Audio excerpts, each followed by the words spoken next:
think real things happen when you go against what is planned for you, right? I think real spiritual sickness happens when you're going against what God would have you do. Loneliness is a real thing. But the flip side of that is the wrong community will kill you. Blame and shame are the past. Responsibility and control are the future. Welcome to the Rethreading Lives podcast, where we talk about how to take your threads of harm and through the rethreaded process, transform them into something that actually helps you reach your potential. We'll talk with different leaders in our city and our country and find out what they're doing. You'll walk away from listening to this podcast with useful insights and captivating stories on how you yourself can rethread your life and your business. I'm Kristin Keen, and this is the Rethreading Lives podcast. Welcome to Rethreading Lives. Today, our guest is Stephanie Patton, who is our Assistant Manager of Business Development at Rethreaded and also Survivor Advocate. She is amazing. She's really funny. She usually provides the joke of the day, which I appreciate. She thinks she's funnier than she is. That's for sure. I think you're hilarious. Thank you. And then she loves the Jags fan. She is not a fair weather fan. No. She is a true blue. Every year is a Super Bowl year. Every year. This year's really a Super Bowl year, just so we're clear. Yeah. She was Survivor Advocate of the Year for the state of Florida. She was awarded that award by the state attorney's office. She serves on the mayor's. The name changed. What's the new name for the council? The Sex Trafficking Leadership Council. Sex Trafficking Leadership Council. So she's one of 7 survivors in the city who are using their expertise to teach the city about what we need to do to help survivors of human trafficking, to stop human trafficking. And she's an amazing speaker and an awesome mom. And she loves people really well. She has a tribe, and her tribe are close. Yeah, she's elevated the volunteer experience significantly at Rethreaded. Connects in a way, I think, with volunteers that brings a lot of authenticity into the volunteer program. Yes. And then some expertise and professionalism in the training that happens in the volunteer program. So I think people experience our volunteer program rather than just come and do it. I think they leave with her having poured into their heart and soul and made an impact. And so, she's expanded the circle of Rethreaded, especially through her development work that she does with us. And she's really funny and sends me memes that are very funny. She's really funny to watch because she cracks herself up. She really thinks she's funny. She's cracking up right now. So maybe you should start by telling us the joke so everyone can understand my point of view. Do you guys want a joke? Sure. Yeah. Okay. Why not start it off right? See, she's already cracking herself up. Because this is the one I didn't get to tell on Tuesday.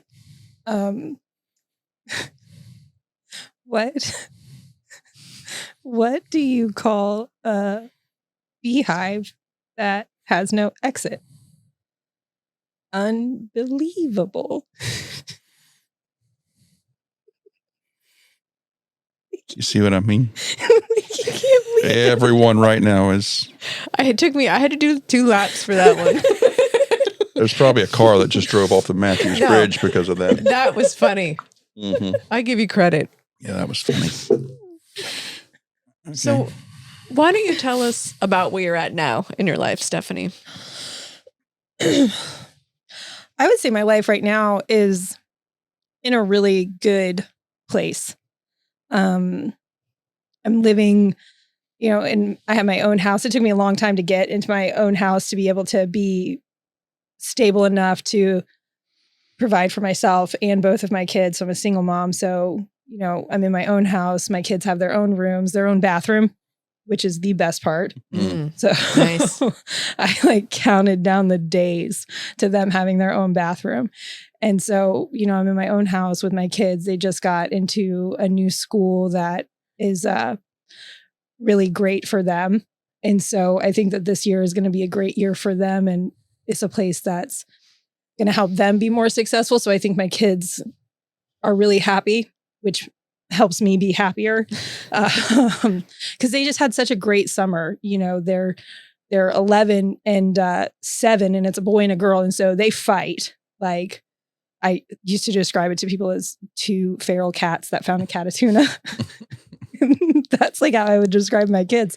And, but over this last summer, they just really, we had the new house and they just really like bonded with each other. And now they just love each other so well. So everything's been a lot calmer. They have their own spaces that they can go to. And so I think I'm in a really good place with my job. I feel really good about, where we're going at Rethreaded, the path that I'm on at Rethreaded, and how I've been growing over the years.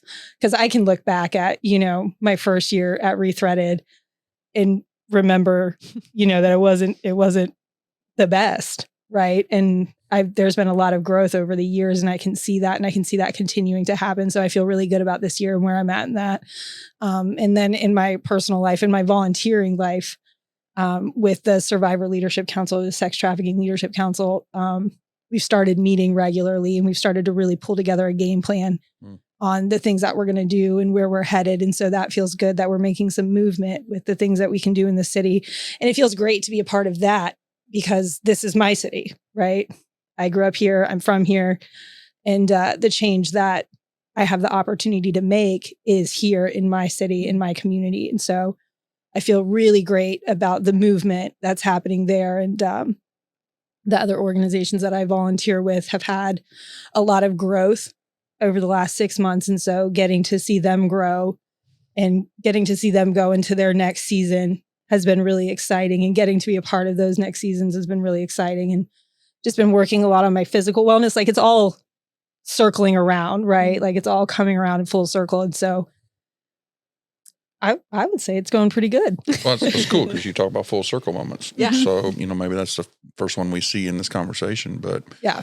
And you also, some of that stuff's relatively fresh, so relatively new. And so one of the things that we talk about and have over the last few podcasts is sometimes you can't do it all at once. No. Sometimes it requires healing to get to a place where you can heal. And so, some of those things are relatively new in your life, and you didn't just dump them all in, and now finally it's all coming out. It's been step by step by step, and now some of those final pieces are falling in place. Yeah, it took a long time. And so I'm 7 years out of the life. I'm 7 years sober, and I spent, 2 years within some type of sober living or under a treatment facility. So in treatment in a halfway house, and then in a women with children's house for 2 years. And then I moved in with 2 friends who were sober as well. And I lived with them for a year. And then I had another roommate for an additional year. And then I had another roommate for 3 years. And so I think that adds up. Yeah. And then in this next year, so this 8th year that I'm going into right now, I'm finally on my own. And I'm so grateful for that, because I couldn't have done it all. It's overwhelming. It's too much. And I needed the accountability. I needed the people with me. And I am happy that I had it, because I've never been in a place where I didn't feel, I've been in places where I didn't feel secure, but never felt like I was going to lose my place to live. And I think it was because I had that additional support with me the whole time. And now I'm not worried about losing my place to live, because I know that I'm financially stable enough to be able to afford all of the things that I need to afford. I had to get to that place before. Yeah. I think that should just be like a rule in life, that there is a process to get anywhere, and it will take time.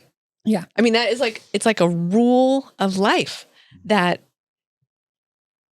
no one likes to follow. I don't like to follow it, but I think of just like how many people play the lottery, because it's all this, it'll be money all at once, and then it destroys you when you get it. But like how, as human beings, we're always looking how to shorten the time and make it easier. And it is never the answer. Right. ever. I can't think of a time when I chose. The quality comes from speed. Yeah. Yeah. Like I just, Yeah. Even like when you think of an Olympic racer, they speed after so much time and quality speed. Mhm. Yeah. Mhm. I'm going to put that in the book. Literally. But I mean, it's true though. I think without I think if I had gotten it all sooner, if I had raced into it all sooner, I wouldn't be where I am. Like, and the time was actually better, like waiting the time, and everything takes time, and all the time that it's taken, I don't even think I noticed how long it took. Like after all these, I mean, all those years happened. I don't think it didn't take away any value from all the years that I had. Like I didn't lose anything by having roommates. I gained a lot of perspective, and I gained relationships. I built a lot of really good relationships. I went through hard stuff with people, living in small spaces with them. So I learned how to navigate through conflict with them. My kids learned how to navigate through conflict with other kids. Like we learned a lot, and I didn't lose anything by having all that time. So, and most what I see in life with people is when they do rush the process, in my life as well, you do end up losing. Yeah. Like you do end up wasting time because you have to start. If you're not taking the time, then eventually you'll have to take some time at some point. Yep. Or you're not able to hold it. You're not able to hold it. But you can't keep it. You can't keep it. You can't hold it because you didn't learn. So how did you, because what I see in the women that work at Rethreaded and just outside, anyone going through a process, kind of resents the time. Like, how did you not resent it or want to get ahead, or like, how did you manage to go through that? So I, for a long time, held myself to a standard of perfection and was racing time.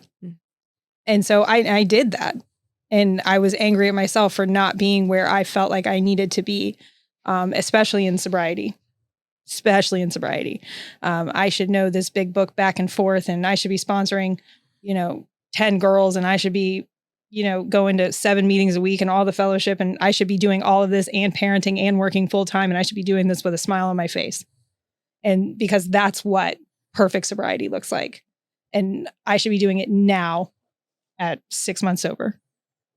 And there are people with 26, 30 years sober not doing that because it's not achievable.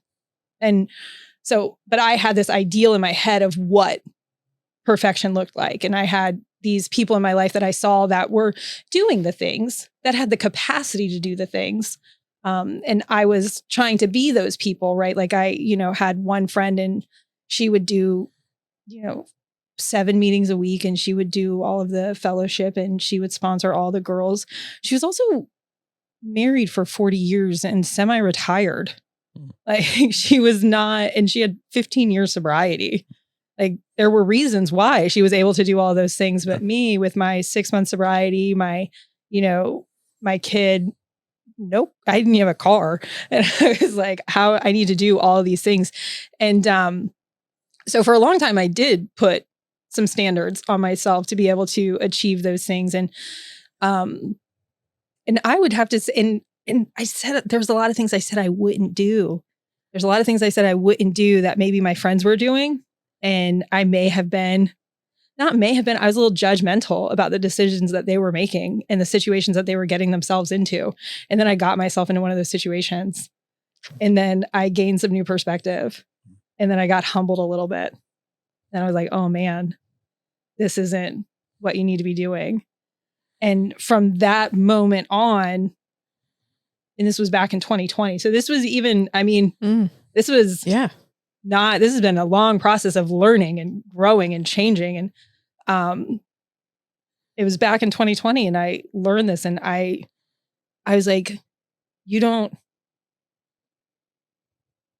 need to be all of these things. You don't need to be perfect at your job. You don't need to have the perfect partner. You don't need to be the perfect parent. You just need to do the best you can with what you have. You don't need to, attend every fellowship dinner, because if you're not at the table, they may talk about you. You don't need to, call every single person in your cell phone every day because you want to touch base with everybody and you want to be the perfect friend. Like, you don't have to do all of these things. You can be like imperfect. You can work on yourself. You can be yourself. You can heal. Like, I was just hurting and I was just like having to hit all of these marks every single day to be something I wasn't. And it didn't work. It didn't work. And when I made a poor decision to get in a bad relationship, because I simply felt like that was the time I needed to be in a relationship because I had been sober for X number of years and it's the time and this is what needs to happen. It doesn't matter if it's the right person or not. That doesn't matter. Right. I just need to do this now because this is the timeline.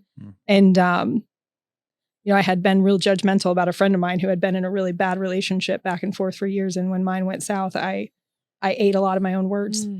And from that moment on, I was like, slow down, breathe. The water's fine. And just one step at a time. And it was actually fairly recent when I really started to step back and not hold myself to such a high standard on a lot of different things. I remember that time. Mm-hmm. And I remember a significant change after that relationship was gone. It was a significant shift in your life. It was a hard time. It was right before a pandemic too. Yeah. So there were a whole bunch of things that happened all at the same time. And I might have gotten in a little bit of trouble at work at the same time.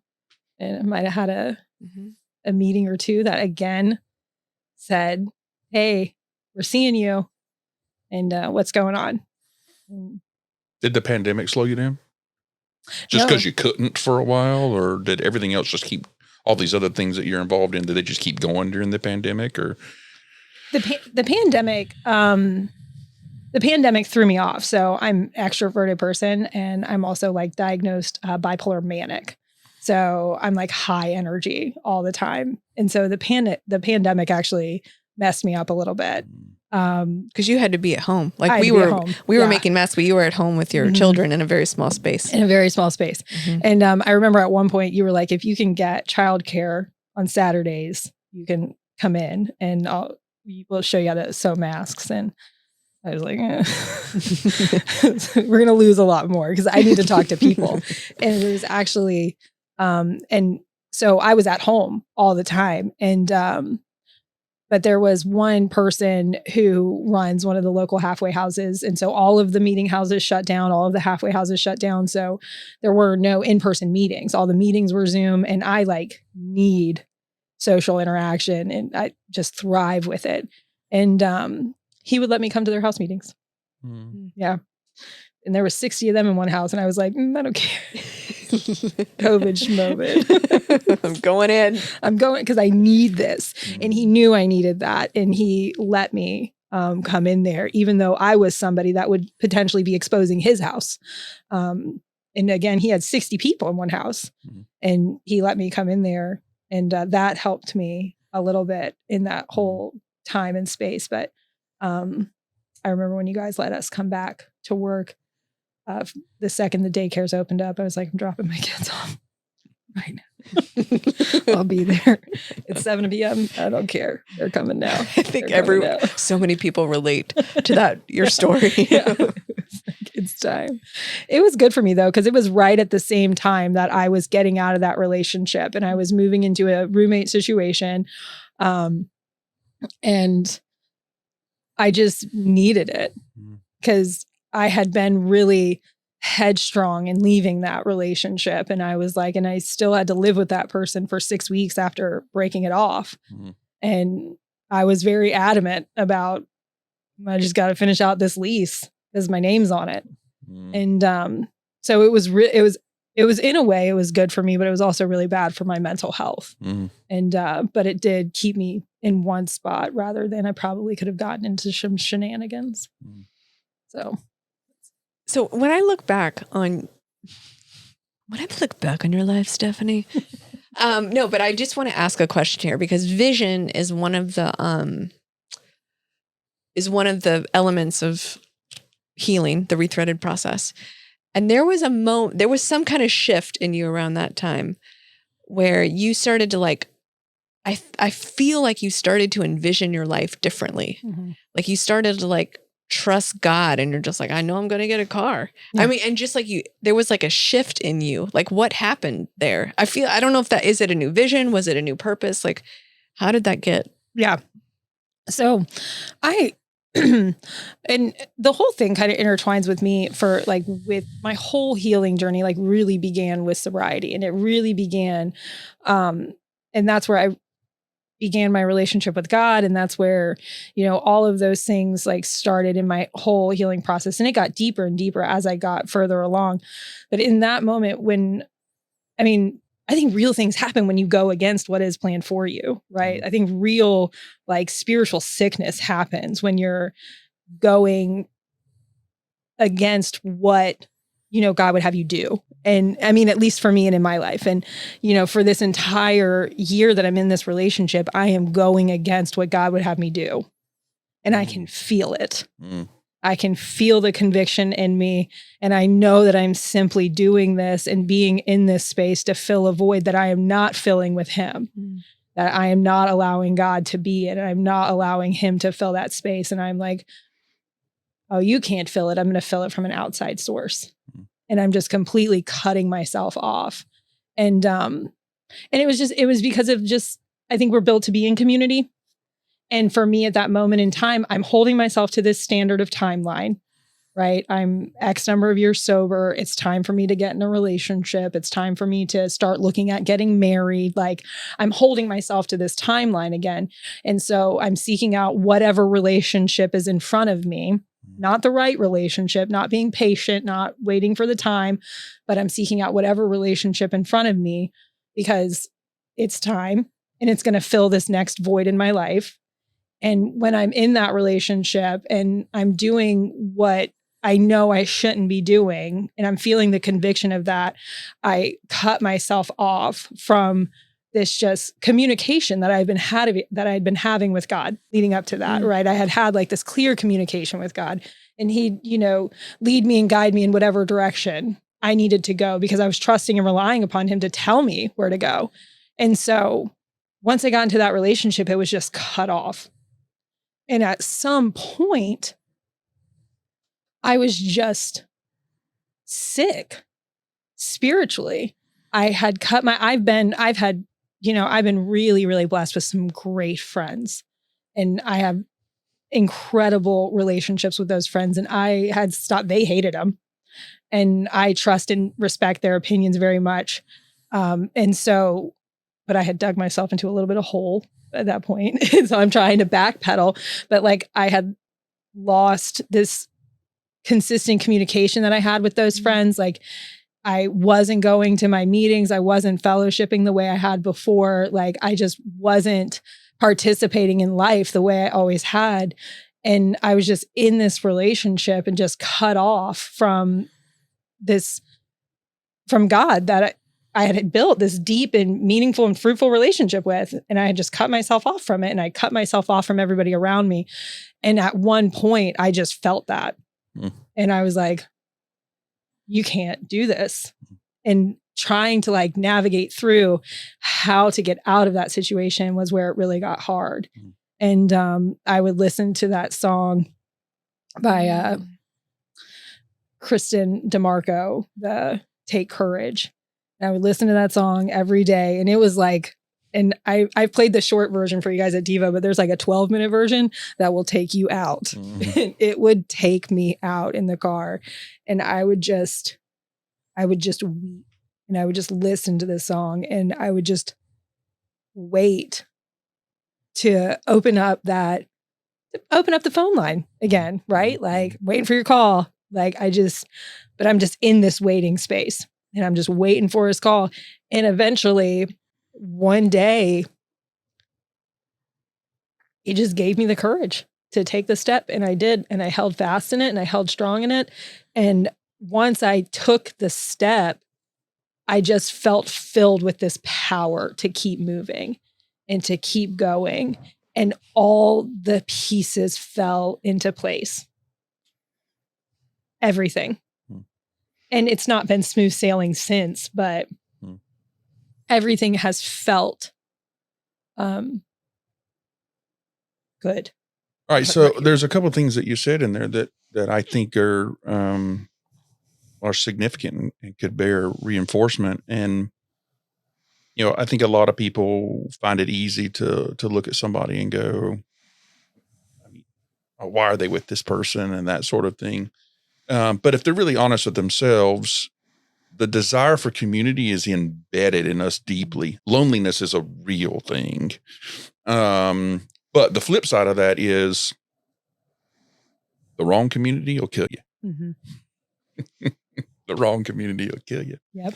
And so while you were searching for community in a legitimate way, it actually cut off the fuel lines from true community. Mm-hmm. And we talk about community so critical. And in the process of that, the community that you had that had fueled you and was boosting your potential started to wither. And so your sphere started shrinking until you were literally, you used the word sick. Until you were literally just, you couldn't hold anything else. Yeah. Broken's probably not the right word, but collapsed is probably the right word. My heart is just so frail at this point. I can't hold anything. I think that was a really significant point that you might not have worded it that way, but I think reinforces what we've learned through this rethreading process about how important community is. Yeah. And you have, I don't know if you learned it or if it's just kind of grown, it may have been through that process, but you're very intentional in your community about who's in and who's not, about who I'm going to invest time in and who I'm not.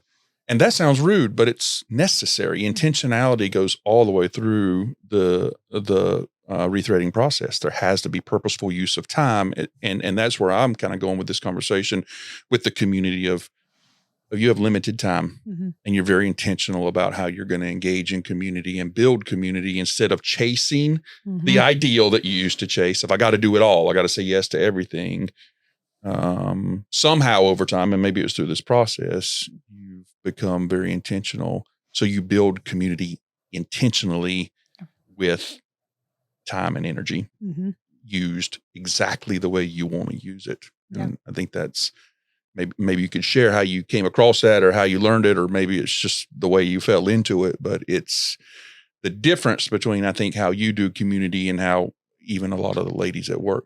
I think a lot of the ladies use community as a life preserver and they're just holding on and they're working themselves to death. Yeah. And you've come through that. Maybe you could share a little of how you made that transition. All of the superficial friendships I've had in high school and early 20s, mid 20s, all of those people were friends that were looking to get something from me or I was looking to get something from them. So it was a give and get relationship. There was no authenticity. There was no real friendship there. And so I don't want that. I don't want anything from my friends. And my friends don't want anything from me. And they are people that I feel comfortable enough to share everything with. Like, because I know that they are not going to take anything that I say and hold it against me, or they are not going to take the poor decision that I may make and judge me for it or condemn me for it or just make harsh judgments at me, right? Like, oh, you shouldn't have gone out with that boy.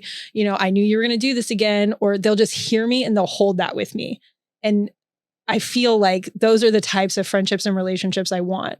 Those are the people that when I do make that bad decision or when I do say something wrong, or if I yell at my kids too much and I can go to my friends, or if I feel completely exhausted, I can go and I can sit at their house and we can talk about absolutely nothing. And I still feel energized when I leave the room. And we didn't hash out whatever problem it was that I had. We didn't even talk about whatever problem it was that I had when I walked in there. We just sat in that room and we just spent time together. And magically it disappears. And I think that stems from a desire to not have fair weather friendships and to not have people that only want something from me and to not have people that I only want something from, because I was a two-way street. People didn't just take from me. I took from them. And It was not authentic. It was not genuine. There's no good motives behind any of the friendships I ever had in my life before I got sober. I know, because when I think about the community, we say this a lot, it takes a community of people for a woman to be in sex trafficking. It takes a community of people to have a woman be out. And I think of a trafficker, the sole purpose is to get something. Mm-hmm. Like it's a twisting of like our innate natural desire to be connected, and it's twisted for the gain of someone else. And I guess that's why when women come through our doors, there's no trust. Well, and I think for women as well, like it's in our instinct to like nurture and to give. Mm-hmm. And so somebody has twisted that and manipulated that to gain our bodies, to like gain our souls, to take from us in that way. And so my nurturing nature has literally been manipulated. So the desire to want to nurture, to love, to take care of is almost completely obliterated because somebody took my desire to nurture, to love, to take care of, and they have distorted it in a way that it no longer makes sense. It's funny because the power of intentionality, it can either destroy, you can use your intentionality to destroy a person's life, or your intentionality to bring life. Yeah. And either way works. Yeah. I mean, yeah. Mm-hmm. Intentionality is a powerful. And, we come from a lens of faith. And so, some of that is, what we see is, Satan takes these incredibly beautiful things that God built into us.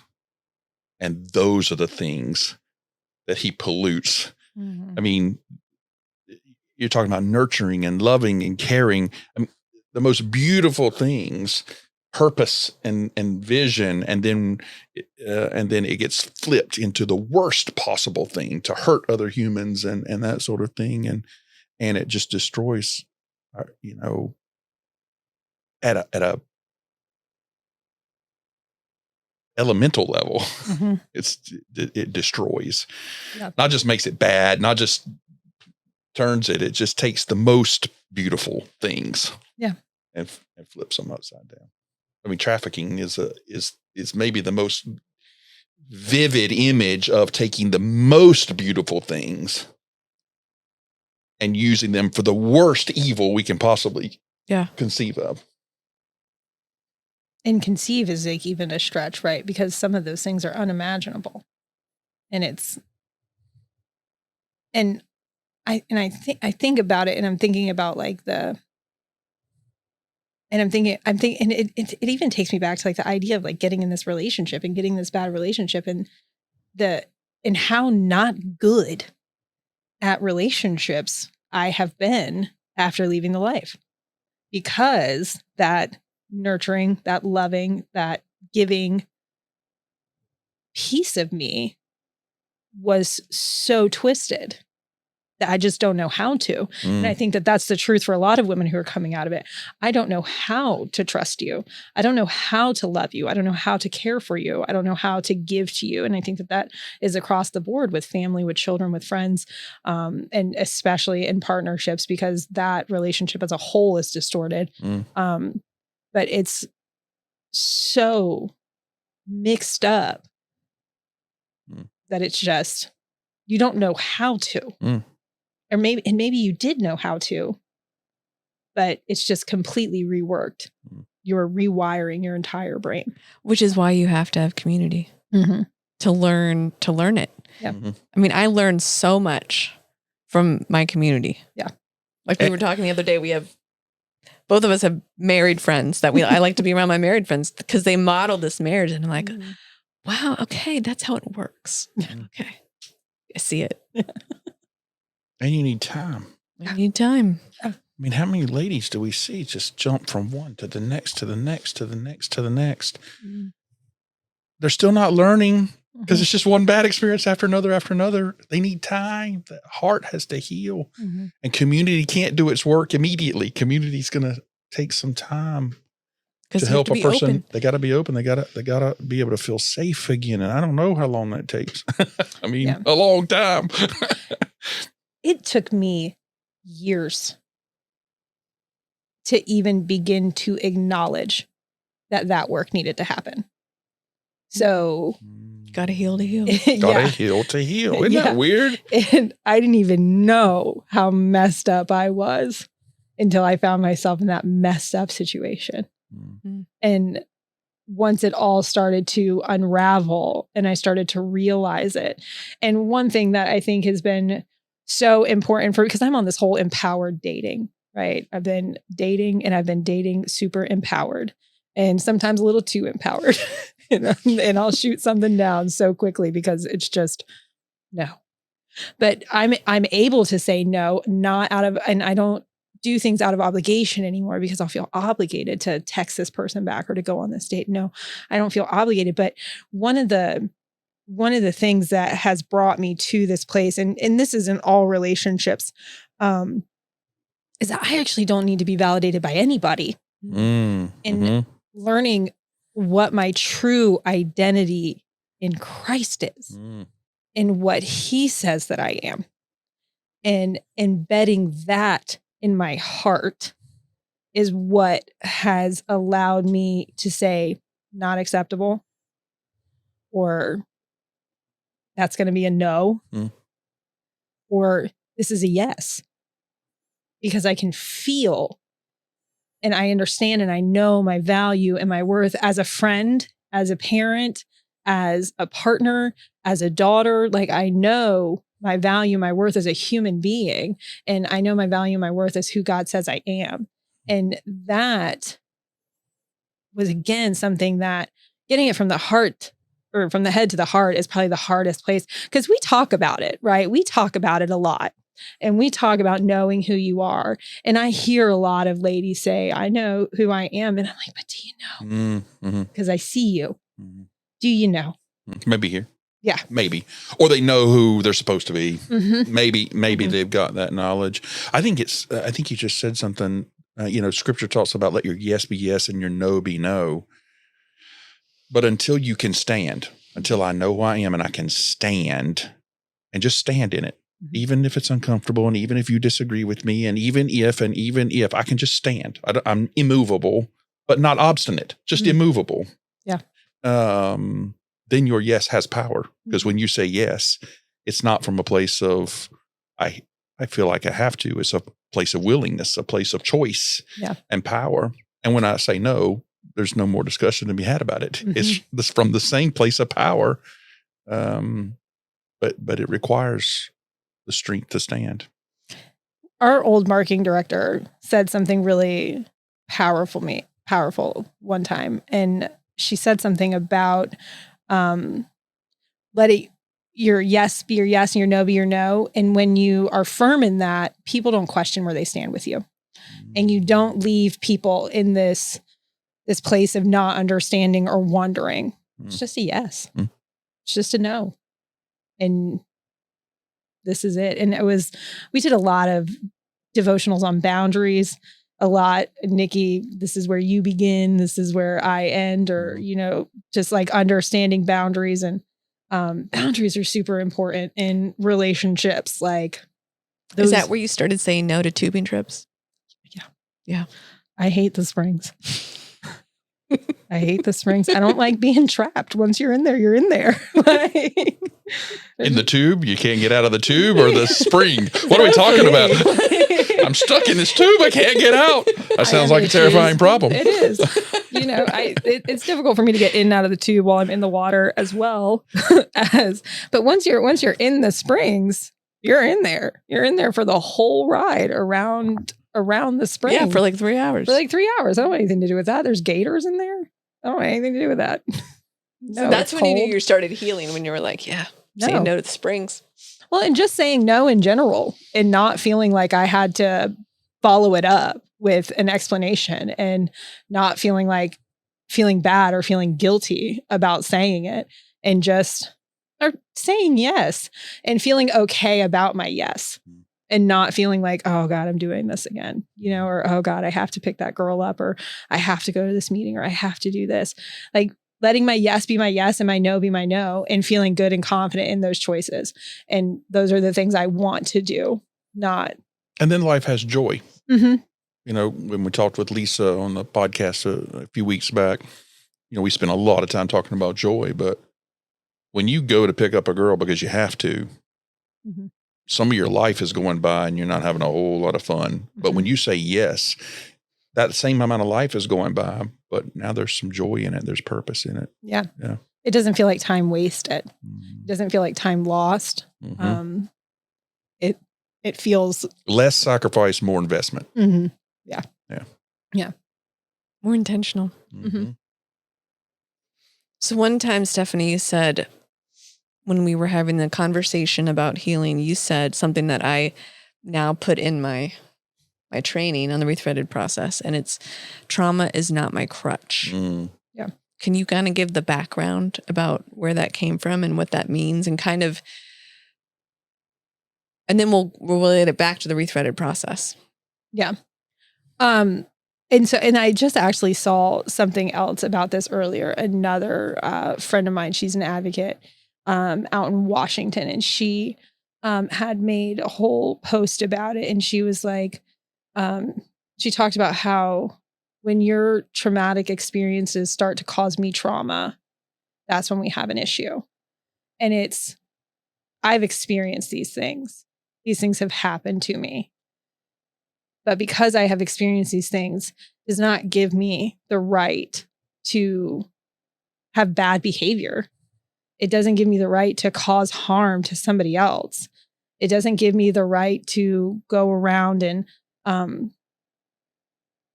just bad behavior. These things have happened. It's not your fault. It's not your fault. It's not my fault. These are things that I have to deal with, that I have to work on, work through, and walk through life with. But I can't walk through life just like bleeding my trauma on everybody else and letting my trauma just be the reason why. Man, I yelled at my kids this morning, but I experienced a lot of trauma. So that's why. I experienced a lot of trauma. I yelled at my kids this morning. It's not because of my trauma. They spilt their blueberry smoothie. The only reason why. It's nothing to do with my trauma. And that's the thing, is I can't use my trauma as an excuse for poor behavior. I just can't. And it's not a good excuse. It's not a good excuse, because I know that I have trauma. What am I doing about it? What am I doing about it? And another girlfriend told me that, says, because I just had great friends who had all, worked on and done a lot of healing when I finally made it to the rooms. And so they were all really far ahead of me. And we had a girlfriend who was just, would always cancel on you last minute, and, would always was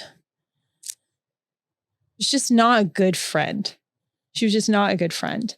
And it was always because of her trauma. And when she was sitting in a room with 4 other women that had experienced not the same, but different trauma. And my other friend, she just really said, you just can't walk through life using trauma as your crutch. And that just stabbed me in a good way. And I was like, man, I don't want trauma to be the reason why I can't have a good relationship with my family. I don't want trauma to be the reason why I can't parent my children well. I want trauma to be the reason why I can't hold a job. And I don't want trauma to be the reason why I can't have a partner, because it doesn't have to be. It is something that has happened. It is something that I have been given the tools to work through, to work on, to elevate above. It doesn't change it. It doesn't make it go away. It doesn't mean that I don't, sometimes get into a place where I remember that, or I don't see a place where I get triggered a little bit. It doesn't mean that stuff doesn't happen. But it does mean that when I go into a conversation with another person like my mom, right? And I think about all the things that happened to me and the fact that, she disowned me at one point, I could blame all of it. Put a lot of blame in a lot of places. It's not her fault. So when I get into an argument with my mom, my trauma does not come through in that. And there's no space for my trauma in that.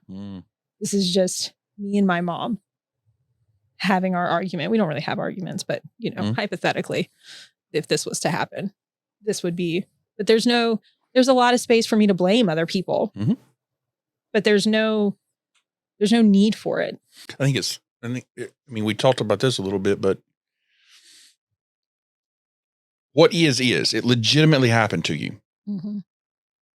And yet when you heard this, hey, it doesn't have to be your crutch. You were empowered then to lay down the blame against the situation or the what he is, which gave you back the ability to own it and to take responsibility for tomorrow. Even though I'm not to blame for what happened to me, I am responsible for what I choose to do with it. And I know you talk about core in your training, and maybe you want to share a little bit of that, because that's been something we've kind of struggled through. On one side, you're saying, no, that's not fair. This thing happened to me. Well, I'm responsible for it. But what is, and the sooner you could figure that out, you got your life back. You got power back in your life, that your potential expanded the moment you were willing to take responsibility for something that wasn't your fault. Because it would happen. It happened. And now I can keep blaming it, and I'm stuck here forever, and it still has power over me. Or I can just acknowledge it is, take responsibility for what I do with it now, seek healing and move forward. And it's been a life changer in your life. I don't know if you want to share a little bit about core and your thoughts on core, but well, I was thinking about this, is that if you're kind of listening to this podcast that you have to go through the process to get there. Like what I don't want people to hear when they're listening about this Rethreaded process, we're talking about taking pain and making it into your potential, that it takes time to get to that revelation without totally. I just remember someone telling me that maybe when I was like a young, angry 19-year-old at my family, and someone told me that at 19, and I was like, whatever. It was not my fault. I shouldn't have to deal with this. But it took a long time to get through the journey to accept it. Again, and you can't be in a hurry, because you can say that. You can. And I wonder, though, if it's how we say it. Like, maybe it is. Like I wonder if we really can do that piece. We can own our situation quicker if we were given permission. And the way she phrased it to you is, this doesn't have to be this way. It's almost like you were given permission to take ownership. And maybe the way you heard it was, you have to go do this. I don't know. Because I don't think we talk about it much, that I can take responsibility without taking blame. And shame. And shame. Those are two separate things. Responsibility is power. Blame and shame destroys me. And I think we confuse the words blame and responsibility in our current lingo. And sometimes I think you gotta, like your friend, you have to have it modeled for you. Sometimes. Yeah. Instead of. Or somebody's got to explain it enough to understand that it's a benefit to me. There's a benefit for me taking responsibility rather than a punishment for me. And it doesn't make, just because you take responsibility for it, it doesn't make what happened right. And I think that's why part of my fear was like, if I take responsibility, that means the other person is right. But that would be blame. Right. That would be blame. If I take blame, I let the other person off. But if I take responsibility, it's, okay, what now? That's what responsibility is. It's okay, happened. What now? They're still guilty. Yeah. But I'm not wasting my life on blame. I'm just going to move on. So there's this thing, and probably the foundation of all of this because I didn't come to Rethread until I was about 2 years out of life, maybe right about 18 months. And so the foundation of all of this was really built on the program. And so there's this thing that we do in the program. There's the steps that you do. And a part of that is, admitting you were powerless over, alcohol and that your life had become unmanageable, coming to believe that a power greater than yourself could restore you to sanity, turning your will and your life over to the care of God as you understand him, and then making a fearless and moral inventory of yourself, right? And all these things. So all the things that have happened. And then in this process, what I'm doing is I'm looking at who, what, why, right? What happened? In very short, 17 words or less is what I do it. I do it in columns. We all do it in columns. And then what did it affect? Did it affect my personal relationships, my sex relationships, my ambition, my pocketbook? And then in this fourth column, I'm looking, where were my wrongs? And on some of these things, it's that I drank on the back of them. I don't always play a part in these things, but holding on to these things and drinking on the back of these things is the part I am owning. And so as a part of the program is looking for where I'm wrong in these situations. And if you have any type of, sponsor that's any good, they're going to tell you that you don't always play a part in it. Because for a lot of women, they've experienced some type of sexual abuse or, assault or any type of abuse, right? And so you don't own a part in that. Things happen to you, not because of you. That's something I try to really get across to any girl that I work with. Things happen to you, not because of you.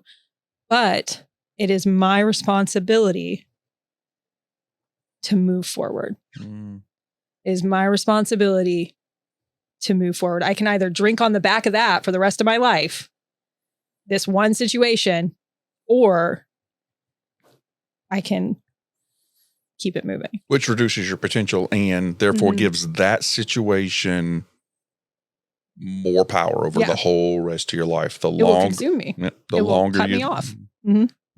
Yeah. It will cut me off if I don't clear that out. And I mean, and it talks, and I see it happen. I see it happen so much. We don't clear these things out from us. And I just get angrier and angrier and angrier at the things that are disturbing me. And I'm not willing to stop and look. And I've been called out a time or two. I've been called out a time or two. And, and I get upset in the moment about things that are said to me, that things that maybe I did, that I didn't see in the moment that I was doing. And I go home and I write this down. I write you down on a piece of paper. And I write in 17 words or less what was said to me. And then I write what I was affected by. And then I figure out what my part to play in this was. And then I look at my part to play in this. And then I move forward from that. And so I don't always react in the moment in the best way, but having that tool to be able to take those things and go back and see what I can do to do better, how I can improve in some way, and not even improve. I don't always necessarily like the word improve, how I can do something differently. What can I do differently? Because I feel like when we say improve, feels like I'm doing bad. And I don't want to tell people they're doing bad. I want to tell, how can we do it different? How can we just do something different? And so having that tool, I think, really allowed me to see the trauma as a whole, to own it as not my own, it's not because of me. Yeah. Right. But it's not shame. It's not shame. It's just something that happened. And to stop letting it be my excuse, because I drank on top of the things that were happening to me for a long time. I drank on top of it. I drugged on top of it. I ran on top of it. And it was all because these things were happening to me. And these things were happening to me. I mean, for me, it started because of alcoholism, led me to homelessness, led me to trafficking, led me to drinking more on the back of trafficking. So for me, it was full circle.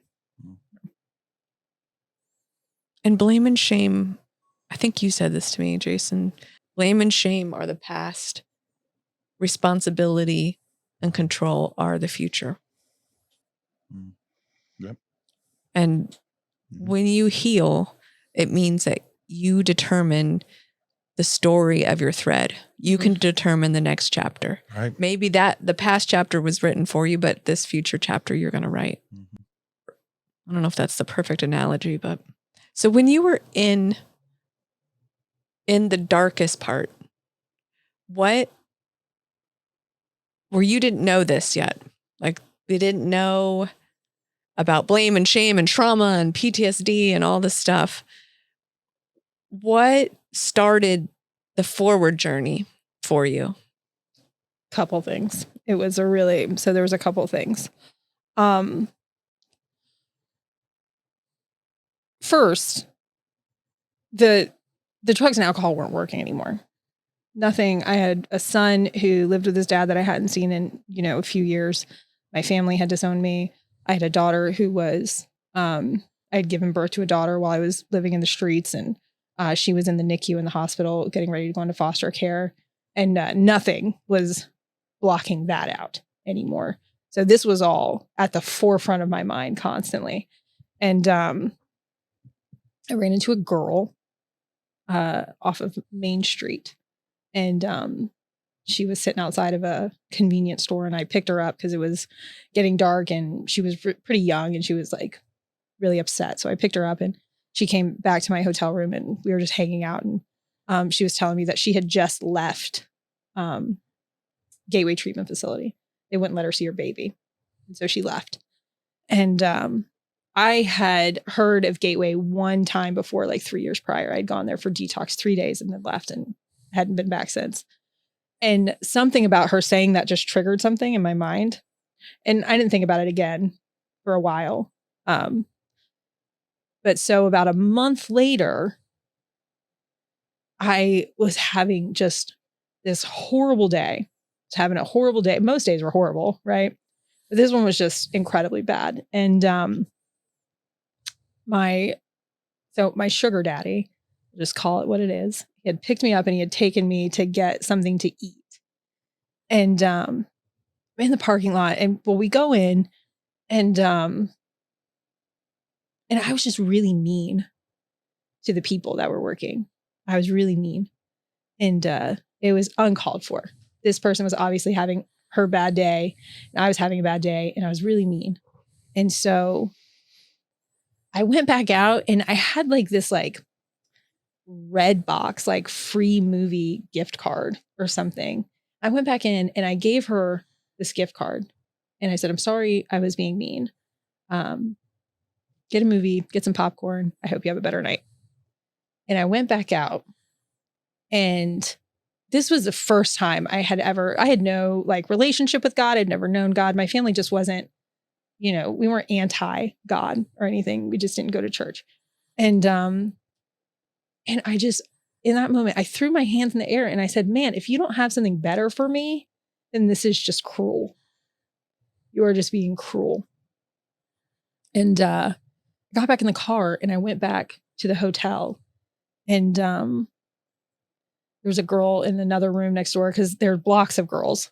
And so there's a girl in the room next door, and I'm sitting there with her, and I'm like crying. I'm having such a bad day, and she knows I'm having a bad day, and I'm like telling her a little bit about it. And she starts rifling through her purse, and she pulls out this 14-karat gold Star of David. And she's like, "Something's telling me to give this to you." And I don't know anything about God or religion or anything. I know that this is a symbol of God. I know this much. And all of a sudden that thought of Gateway just starts to consume my mind for the next 3 days. And I was like, I'm going to go. And I just told myself I was going to go. And I did. And I went. And I was in detox for 10 days, but the first meeting that I had at Gateway Treatment Facility inpatient was Miss Famita. And she's recently passed. She was a lovely woman. And she's sitting at the front, and she's doing the spirituality meeting. And around her necklace is a Star of David. And I was like, this is where I'm supposed to be. And I just knew that was like my tangible sign, because I needed something tangible because I'm real hard-headed. Like, you guys know me. I need something a little bit more intense and intentional. God was very intentional with me. And he really led me with breadcrumbs into where I needed to go. And it was just, and from there, I just felt like I was walking on water. Just felt like I was in it to win it from the beginning.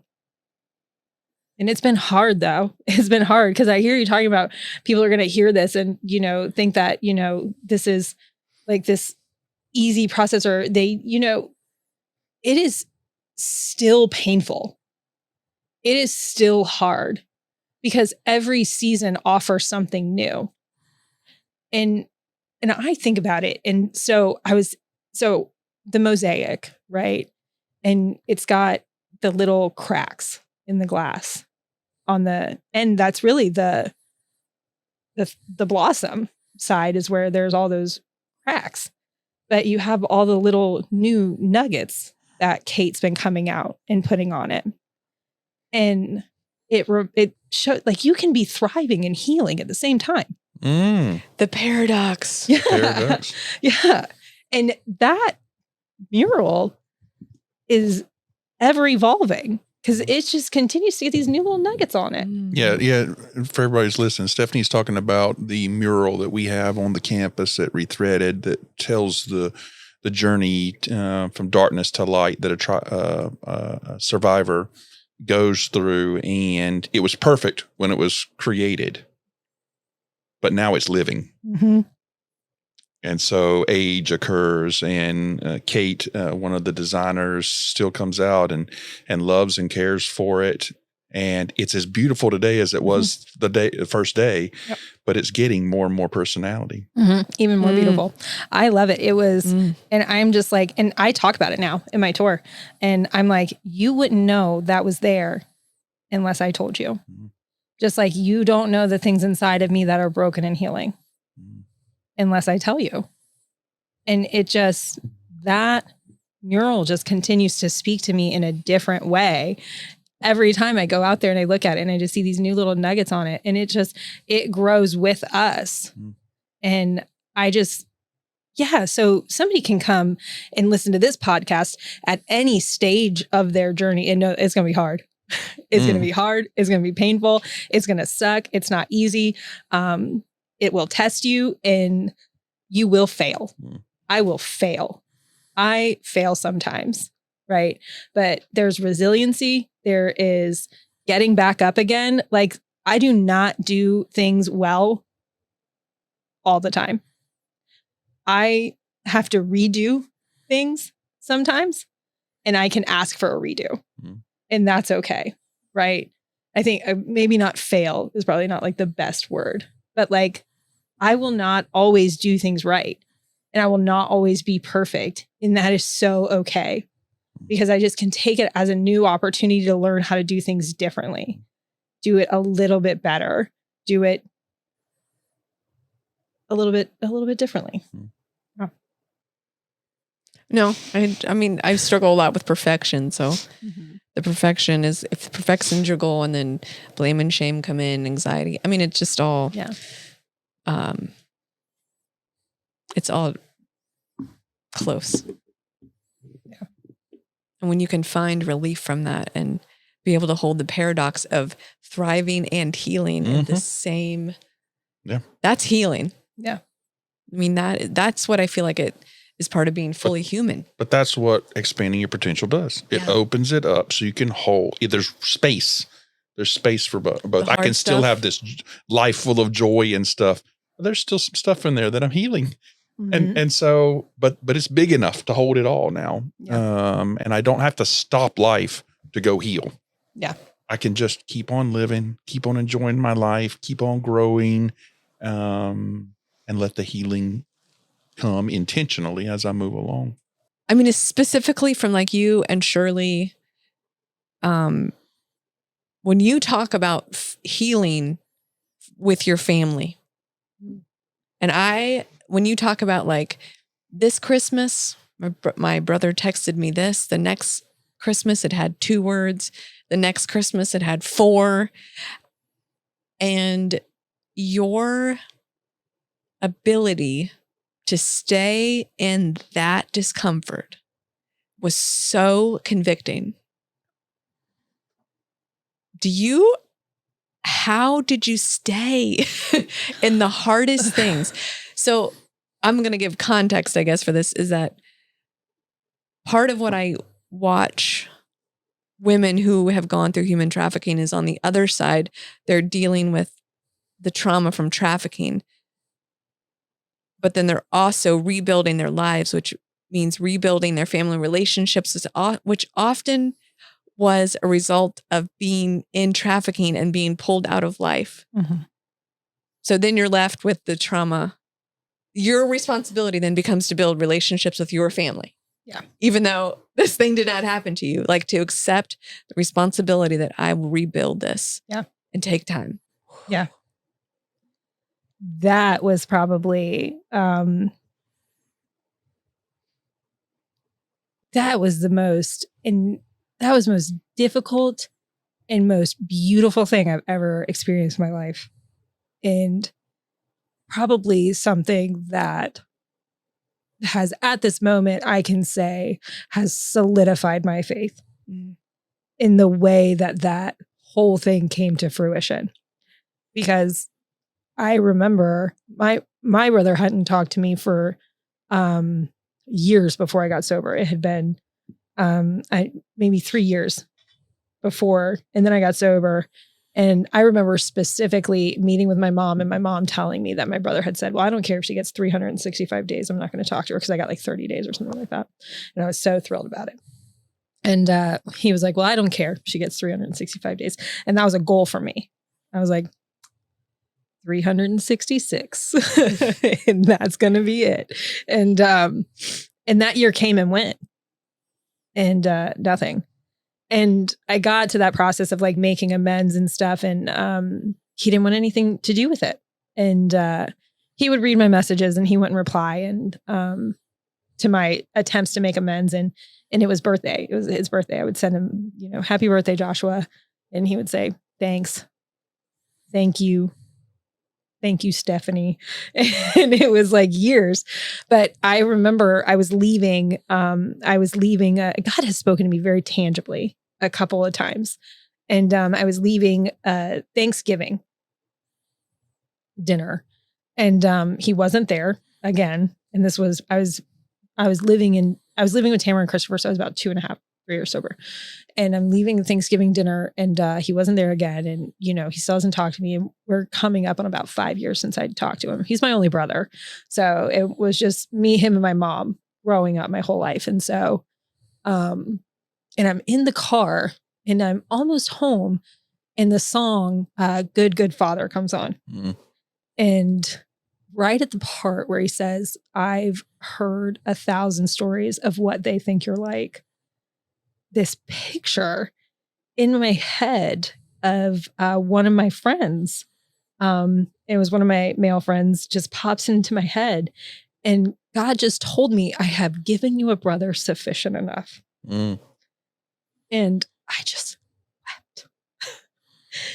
And that is how I held on. Mm. And I just embraced the brothers that I have in the program and how they love me without condition.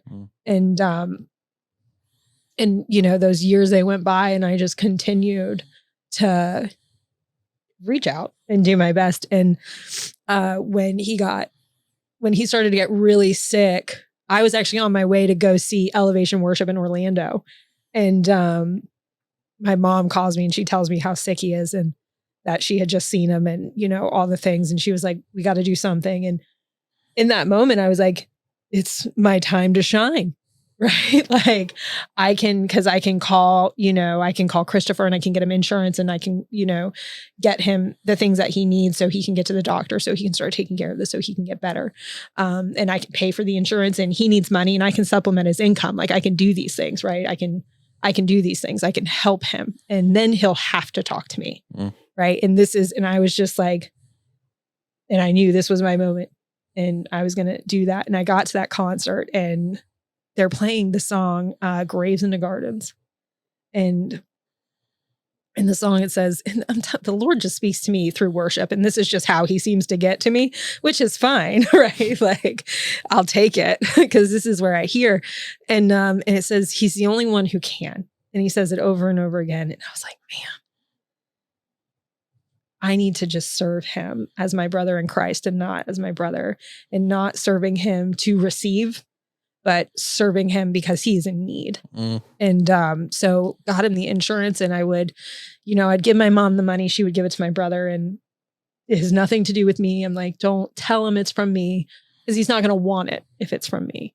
And my mom can't hold water. So about a month later, my brother calls me, and he called you. He called me. Mm-hmm. He called me, and my mom had told him what had been happening. And what did you think when you had the phone? It was your brother. I didn't really know. Like, I didn't really know. I had been talking a lot more about him with my mom. So, because for a long time, it just was like an undiscussed subject. My grandma would tell my brother, you just get over it. Just suck it up. That's how my family's been forever. Just suck it up. But I didn't really, I just reacted sanely and normally because I just feel like that was like a gifting to me in that moment. Because I feel like God just like gifted me a lot of things in that moment. And so and we just connected, and it was just water under the bridge, and it was just a brother and a sister. And I just got to spend time with him. He got to meet my children, or he knew my son, but he got to meet my daughter, and I got to take care of him, and I got to take care of my mom in the same time. And God is so good, because at the same time, I had been asked to do, towards the end of his life, at the same time, I had been asked to do the steps, to come as a speaker each week and do the steps at a local halfway house. And the way I had built out the amount of weeks that I needed, I had built in an extra week just in case. And it was on Sunday night, and my brother passed away on Sunday night. But I know that God has done this to me. And somebody just asked me to do the steps again. And I'm like, what's he prepping me for? Because this is the third time it's happened. But I know that he said, this is where you need to be. So he keeps me planted where I need to be in the middle of these hard seasons. And he reminds me, this is your community. Because at the same time I was in that bad relationship, I was doing the steps. When my son's stepmom died, I was doing the steps. While my brother was dying, I was doing the steps.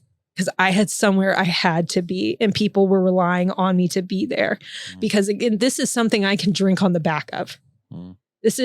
We can allow our trauma, we can allow our hurt, we can allow our pain circumstances to take us away. But the power of purpose. Puts potential right back in you. Yeah. I had a purpose. I missed that week, and I showed up that next week. And the week before, I had talked about making amends. And I got to share the story of making amends with my brother. And then the next week, I got to come back, and I got to tell him that I held his hand while he died.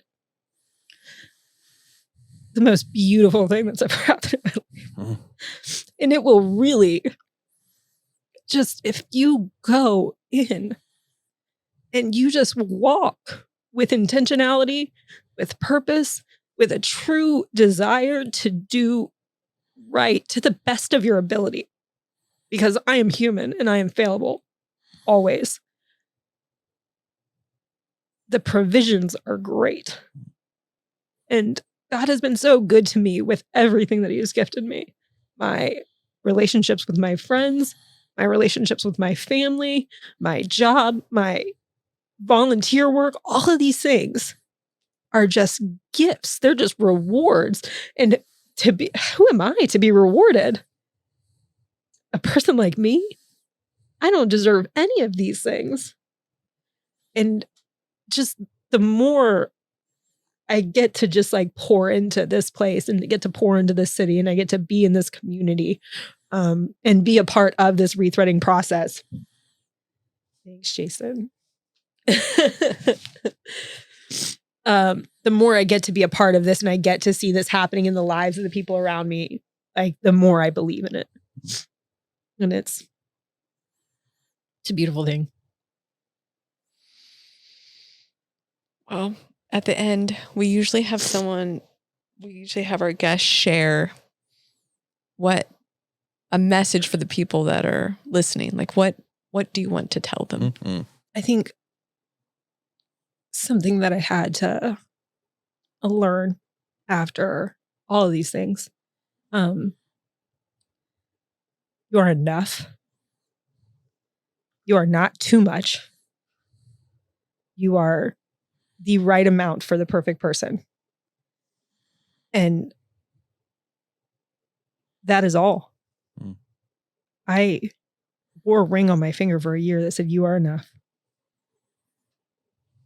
And I am not too much. Mm-hmm. You are never too much for the right person. You're never too much for the right people. Because I will let my baggage make me feel like I am too much. Mm. And it's just not true. So I think I want people to know that you are enough just as you are. You are never too much. Amen.